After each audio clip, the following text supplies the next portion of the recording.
అధ్యక్ష, ఇది last time అసెంబ్లీలో కూడా నేను మాట్లాడటం, ప్రభుత్వం చర్యలు తీసుకోవటం, ఎవరైతే దోపిడీ చేశారో వాళ్ళలో కొంతమంది అరెస్ట్ కావటం ఇవన్నీ జరిగినాయి. అధ్యక్ష, నేనేమంటానంటే అల్టిమేట్గా మొత్తం ఎవిడెన్సెస్ అన్నీ నేనే ఇచ్చాను. అధ్యక్ష, లాస్ట్ టైం కూడా చూపించాను. ఇప్పుడు ఫర్ ఎగ్జాంపుల్ అల్టిమేట్గా డిసెంబర్ 7, 2023 రుస్తుం ఆయన వాళ్ళు పోయి హైకోర్టు నుంచి ఒక డైరెక్షన్ తెచ్చారు. అధ్యక్ష, అంటే అది లీగల్గా ఆయన రెన్యువల్ ప్రాసెస్ చేయండి, ఇల్లీగల్ మైనింగ్ మీద యాక్షన్ తీసుకోండి అయిపోయింది. అధ్యక్ష, నేను డిసెంబర్ 16 స్పాట్లోకి పోవటం, సత్యాగ్రహంలో కూర్చోవటం, వాళ్ళు 17, 18 నైట్ నా మీదకి హిజ్రాల్ని రౌడీలను పంపించడం, మిడ్ నైట్ నన్ను 19 ఎర్లీ మార్నింగ్ లేపీయటం, ఇవన్నీ చూసాం. అధ్యక్ష, ఆఖరాన నేను సాక్షాత్తు ప్రధానమంత్రి కార్యాలయానికి with all evidences, GPS maps, locations, stocks, ట్రక్లు, హిటాచీలు, బ్లాస్టింగ్ మెటీరియల్ ఉన్న ఒక ట్రక్కు, బ్లాస్టింగ్ మెటీరియల్ ఉన్న ఒక గోడౌన్, ఇవన్నీ నేనేమి ఊరికే ఇవన్నీ మీకు చూపిస్తున్నాను. అధ్యక్ష, ఈ హిజ్రాల్ ఫోటో కూడా మా సిస్టర్స్ అనాలనో బ్రదర్స్ అనాలనో వాళ్ళది కూడా నేను ఫోటో. అధ్యక్ష, నా ఎందుకు వచ్చినాడు, తర్వాత వాళ్ళు ఏమి వచ్చి బొట్టు పెట్టి వెళ్ళిపోయినారు.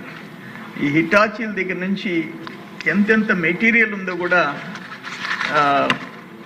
ఎన్ని GPS locations with all evidences నేను పంపించాను. అధ్యక్ష, అల్టిమేట్గా నన్ను లిఫ్ట్ చేశారే కానీ ఇల్లీగల్ మైనింగ్ ఆపలేదు. అధ్యక్ష, డిసెంబర్ 7th కోర్టు ఇచ్చింది కూడా ఉంది. అధ్యక్ష, ఫైనల్గా డిసెంబర్ 21 నేను ప్రైమ్ మినిస్టర్ ఆఫీస్కి పెడితే జనవరి 1 క్లియర్గా Dheeraj Kumar, deputy secretary to the government of India, వాళ్ళు special additional chief secretary, department of mines, government of Andhra Pradesh, AP సెక్రటేరియట్కి పంపించారు. అధ్యక్ష, చాలా క్లియర్గా I am directed to forward here with a copy of complaint letter cited December 21st received from Somireddy Chandramohan Reddy, former agriculture minister. Fine lastlo para endante, in this regard Government of Andhra Pradesh is requested to examine the matter and comments report thereon be provided to this ministry immediately.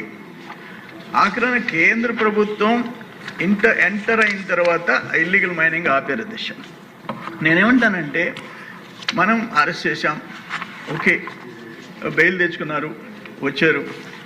So అల్టిమేట్గా 100 కోట్లు దోపిడీ చేసింది recovery ఎట్టు చేయాలని అనేది ఆ వైపు government ఆలోచించాల్సిన అవసరం ఉంది సార్. ఇప్పుడు వాళ్ళు వెళ్ళిపోయినారు, ఆయన ఏదో జైల్లో ఉండొచ్చున్నాడు, ఒక 15-7 days జైల్లో ఉన్నాడు, ఒక 60 days అబ్స్కాండ్ అయినాడు. అంతకుముందు కూడా ఆయన మాజీ మంత్రి గారు ఫేక్ డాక్యుమెంట్స్ పెట్టి ఒక 60 రోజులు ఎక్కడ కనపడలే. అల్టిమేట్గా ఒక 117 రోజులు అజ్ఞాతవాసంలో ఉన్నాడు, ఒక 57 రోజులు జైల్లో ఉన్నాడు, అరణ్యవాసం.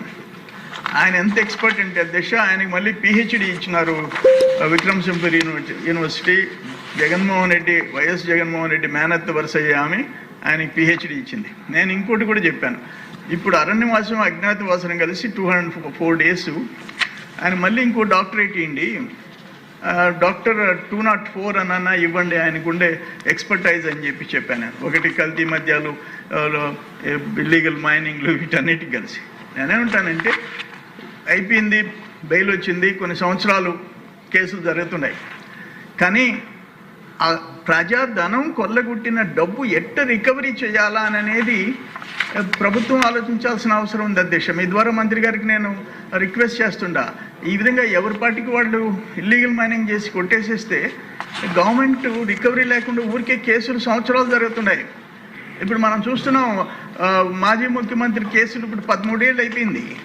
అందుకని ఈ కేసులో రికవరీ ఎట్టి చేయాలో సీరియస్గా దాన్ని తీసుకోవాలని చెప్పి, అట్నే రుస్తుం మైన్ విషయంలో కోర్టు ఇచ్చిన డైరెక్షన్ ఉంది, వాళ్ళు రెన్యువల్ చేయకుండా ఆపింది ఆ ప్రభుత్వం. ఆ ఫైల్ కూడా ప్రభుత్వం ముందు ఉంది, అది న్యాయంగా దాన్ని రెన్యువల్ కూడా చేయాలని చెప్పి కూడా, ఎందుకంటే బాధితుడు అతను మైన్ ఘోరంగా దోపిడీ చేస్తే ఆయనకు న్యాయం చేయాల్సిన బాధ్యత కూడా మన మీద ఉందని మీ ద్వారా మంత్రి గారికి విజ్ఞప్తి చేస్తున్నాను. అధ్యక్ష.